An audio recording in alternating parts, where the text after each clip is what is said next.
Luis es tambero. En su chacra de pocas hectáreas, cuida como nadie de sus vaquillonas Olando.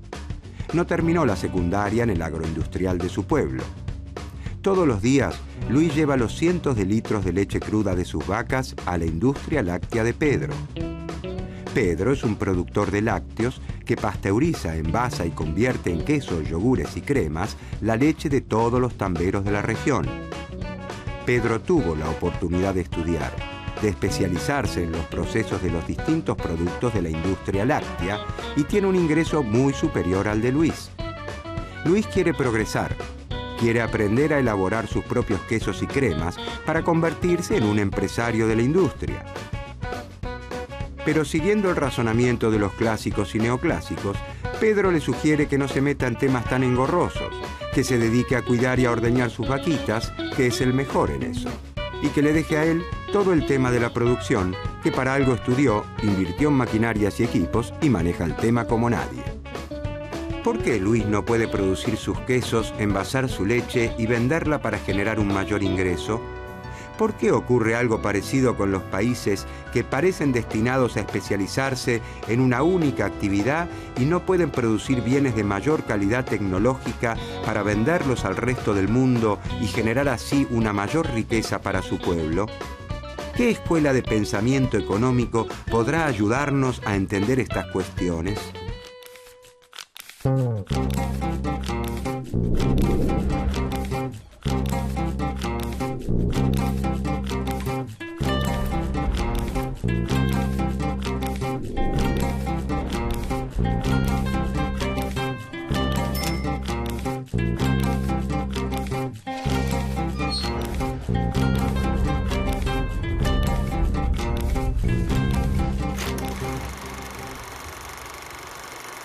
A comienzos del siglo XIX, los pueblos latinoamericanos se independizan de España. Dado que a diferencia de las colonias de Norteamérica no han desarrollado núcleos fabriles de importancia, estos países se especializan desde un principio en la producción y exportación de alimentos y de materias primas. A partir de este reparto, las naciones industrializadas se dedican a los bienes manufacturados de mayor complejidad y condicionan a las naciones menos desarrolladas a crecer hacia afuera. El modelo agroexportador, vigente en Argentina entre 1880 y 1930, es la máxima expresión de esa estrategia. La Gran Depresión de la década del 30 desintegra el orden establecido. El comercio mundial se derrumba y el crecimiento hacia afuera se queda sin el afuera. Los países se repliegan sobre sí mismos buscando el autoabastecimiento. Las naciones europeas desarrollan su propia producción y dejan de importar bienes agropecuarios. Las exportaciones latinoamericanas se desploman. A los países del sur ingresa menos moneda dura, fundamentalmente dólares, necesarios para la compra de los bienes industrializados que el norte fabrica. Ya no es posible adquirir aquellos bienes manufacturados que no se producían localmente.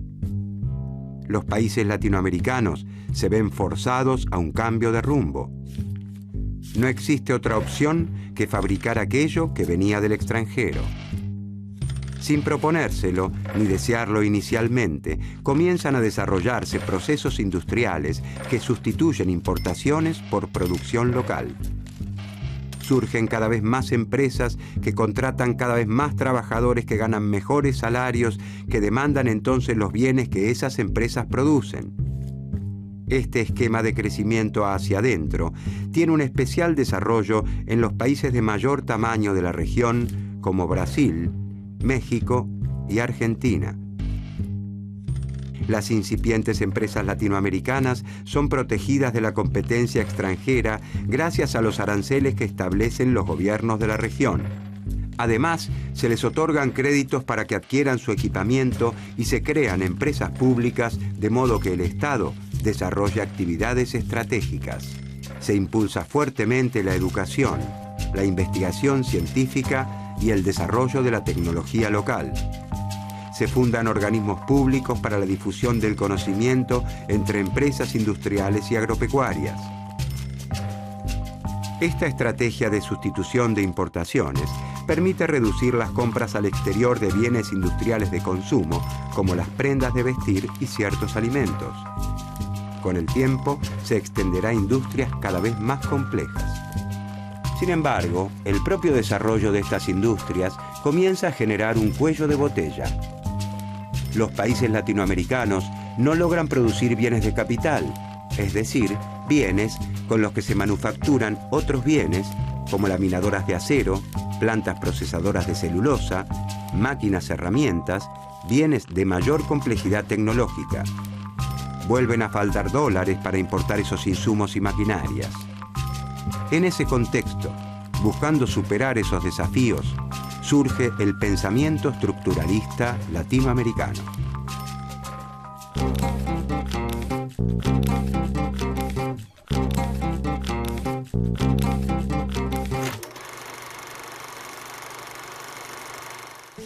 Al finalizar la Segunda Guerra Mundial, no hay duda sobre la debilidad que ha provocado el crecimiento hacia afuera en los países latinoamericanos. Las bruscas caídas en los precios de exportación de las materias primas y en las inversiones externas son identificadas como las principales limitaciones para el desarrollo de la región. En 1948, las Naciones Unidas crean la Comisión Económica para América Latina, la CEPAL. En la CEPAL, un equipo de académicos y funcionarios, dirigidos por el gran economista argentino Raúl Prebisch, comienza a plantear un nuevo enfoque para los problemas latinoamericanos. Nace el primer gran cuerpo de pensamiento latinoamericano, el estructuralismo. La obra que da inicio a la Escuela Estructuralista Latinoamericana es El desarrollo económico de la América Latina y algunos de sus principales problemas, de Raúl Prebisch, conocida también como el Manifiesto Latinoamericano. Los estructuralistas latinoamericanos señalan que los males que aquejan a la región se encuentran en problemas estructurales de nuestras economías y recomiendan una fuerte participación del Estado para la instrumentación de grandes políticas que transformen realmente a las naciones. Un esfuerzo sostenido y de grandes proporciones como jamás ha tenido que acometerlo hasta ahora América Latina, advierte Prebisch. El trabajo de Prebisch abre la puerta a la expresión del pensamiento de otros latinoamericanos que desafían los dogmas de los grandes centros industriales. Celso Furtado en Brasil, Aníbal Pinto en Chile y Aldo Ferrer en Argentina, entre otros.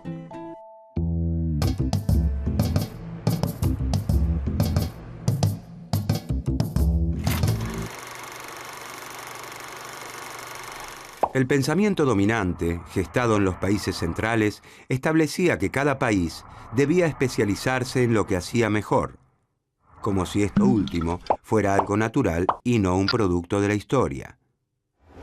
Según esa división internacional del trabajo, los países latinoamericanos, al contar con abundantes recursos naturales, han sido condenados a la producción de bienes primarios, y a los países centrales, que disponen de abundante capital, les corresponde dedicarse a los bienes industrializados que requieren de tecnologías más modernas. Los estructuralistas se preguntan entonces, ¿por qué no podemos producir en América Latina bienes industrializados que se pueden vender más caros en el resto del mundo y que generan una mayor riqueza para nuestros países? Los estructuralistas señalan entonces que existen dos polos con desempeños y realidades bien diferentes, el centro y la periferia.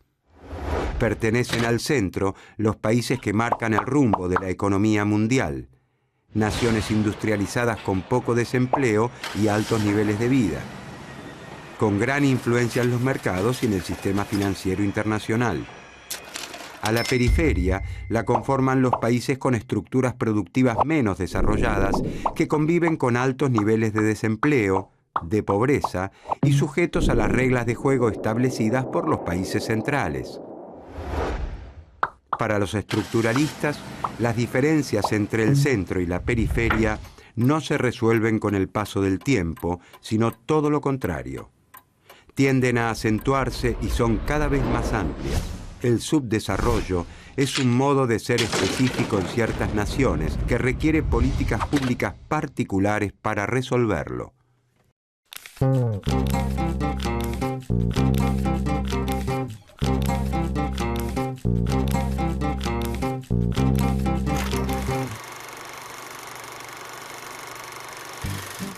Las diferencias estructurales entre el centro y la periferia han nacido en tiempos de la colonia, pero según el pensamiento estructuralista, se reproducen y se amplían con el correr de los años. Las estructuras del centro son diversas. Incluyen una amplia variedad de bienes y de servicios. Producen de todo un poco. Desde los bienes de consumo corrientes de la población hasta las maquinarias y equipos necesarios para el funcionamiento de sus fábricas.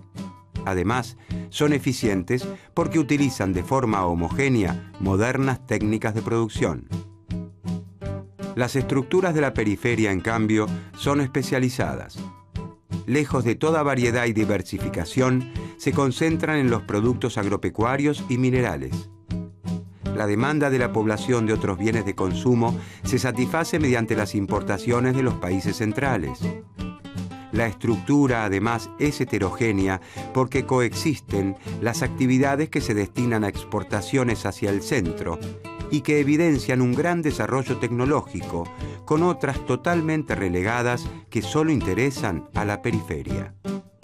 Como consecuencia, conviven en América Latina áreas sumidas en el atraso con otras muy modernas, la pobreza extrema con la riqueza.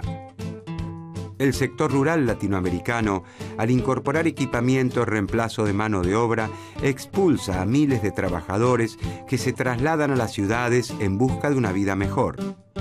Sin embargo, la atrasada industria no tiene la capacidad suficiente para absorber a todos esos trabajadores desocupados y a los que se incorporan como consecuencia del crecimiento de la población.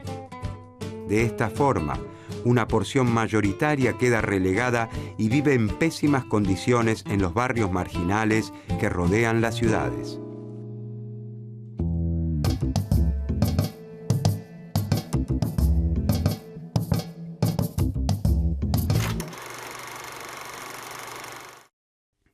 América Latina cuenta con hombres y mujeres trabajadores y con ganas de progresar. Abunda en recursos naturales de los más diversos y cuenta con empresas grandes, medianas y pequeñas en las diversas ramas de actividad. Pero le falta un ingrediente insustituible para seguir creciendo. No puede fabricar por sí misma dólares. Ni los pesos argentinos, chilenos, uruguayos, ni los reales brasileños sirven para comprar maquinaria importada. Se necesitan dólares contantes y sonantes.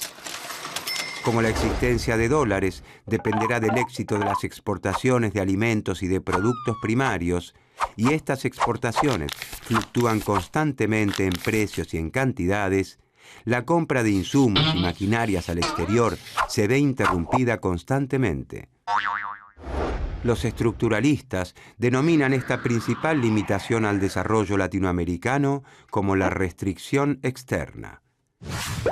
La disponibilidad de moneda extranjera para afrontar las importaciones que aún no han podido ser sustituidas por la producción nacional se reconoce como un desequilibrio estructural, recurrente, cíclico. Origina caídas en la producción y el empleo. Provoca incertidumbre en los empresarios que dudan en invertir por miedo a que una nueva crisis pulverice sus ganancias. Además, para superar la escasez recurrente de dólares, los países latinoamericanos contraen deuda externa, pero no porque no tengan recursos, sino porque no disponen de moneda extranjera. Los dólares generados por las exportaciones de bienes primarios no alcanzan para hacer frente a las importaciones de bienes industrializados, porque los bienes industrializados que Latinoamérica importa son mucho más dinámicos que los productos primarios que exporta.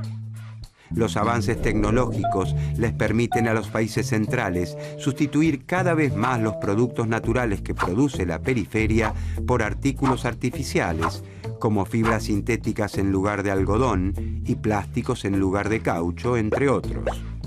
Y por otro lado son más dinámicos porque, a medida que crecen sus ingresos, los ciudadanos de los países centrales consumen cada vez más bienes industrializados diversos que ellos mismos producen. Para superar el principal limitante al desarrollo de la América Latina, la restricción externa, los estructuralistas proponen un cambio radical en las economías de la región, profundizando la industrialización.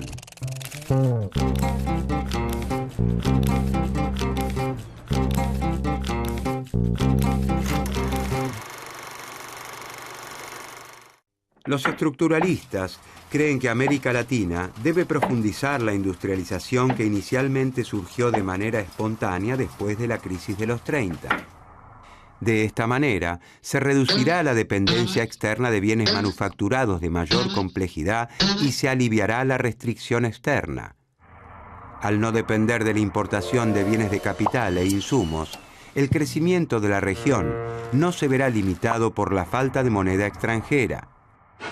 El desarrollo de nuevas industrias generará más puestos de trabajo, mejorará los salarios y logrará una mayor integración social, incluyendo a la población expulsada del campo. Para superar el atraso latinoamericano, los estructuralistas consideran que el Estado debe adoptar un rol fuerte y activo.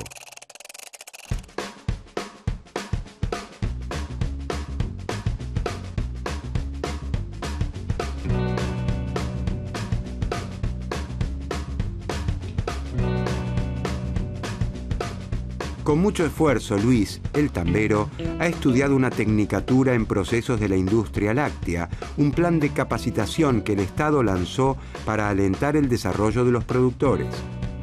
Con ese conocimiento, y gracias a un préstamo gubernamental que se les otorgó a todos los que completaron el curso, Luis se animó a producir sus quesos artesanales, sus mantecas.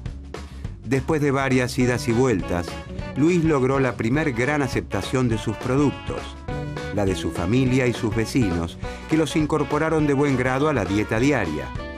Sin embargo, Luis sabe que, si quiere hacer de su emprendimiento una industria como la de Pedro, debe llegar con sus productos más allá de los límites de su campo. Necesitará más leche para procesar y sobre todo maquinarias, centrifugadoras, pasteurizadoras, cámaras, envasadoras. ¿Cómo podrá hacer Luis para desarrollar su emprendimiento y llegar algún día a competir con los productos de Pedro el Industrial? ¿Qué más tienen para aportar en ese sentido los estructuralistas sobre el desarrollo de la economía de la región?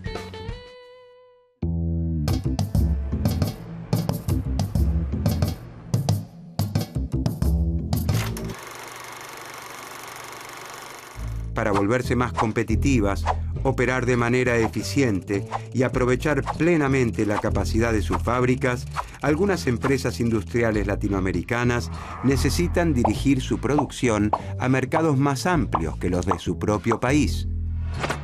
Y para lograrlo, los estructuralistas promueven la integración latinoamericana.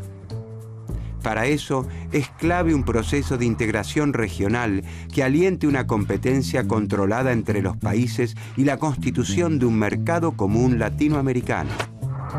Ese mercado común permitirá que las empresas latinoamericanas que necesitan una demanda mayor para ser eficientes puedan lograrlo.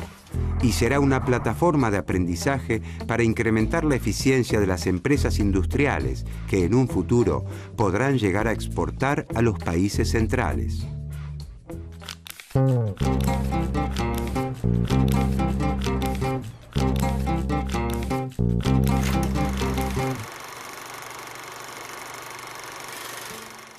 En un primer momento, y gracias a la estrategia de sustitución de importaciones, se crean cientos de miles de puestos de trabajo en la industria. Los trabajadores reciben mejores salarios y la pobreza se reduce notablemente en toda América Latina. Sin embargo, la restricción externa no puede resolverse. Las nuevas industrias requieren insumos, maquinarias y repuestos del exterior. Además, las empresas transnacionales instaladas en la región envían gran parte de los beneficios a sus países de origen y agudizan la escasez de moneda extranjera. Las industrias nacionales no logran exportar al resto del mundo y las que sobreviven lo hacen gracias a políticas proteccionistas permanentes que les permiten competir. Un grupo de pensadores latinoamericanos, los teóricos de la dependencia, adoptan posturas más radicales que los estructuralistas y proponen el socialismo como vía alternativa.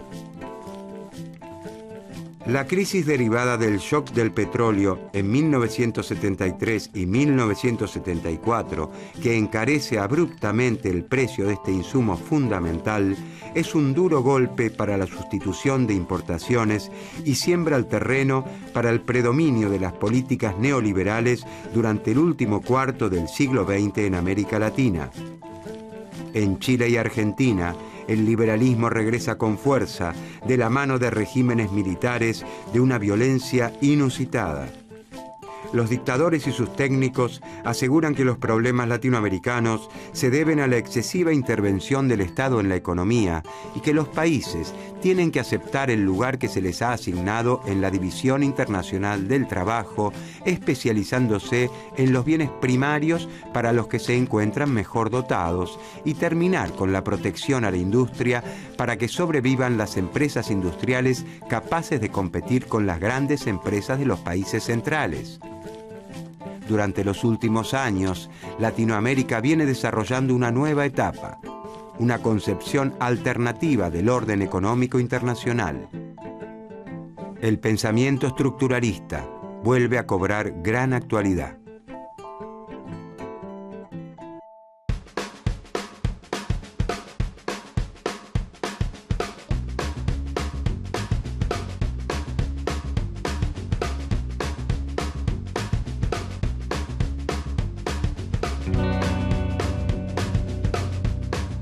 El Estado ha decidido apoyar los emprendimientos de productores como Luis, que le agregan valor a su producción y generan nuevos beneficios para el país.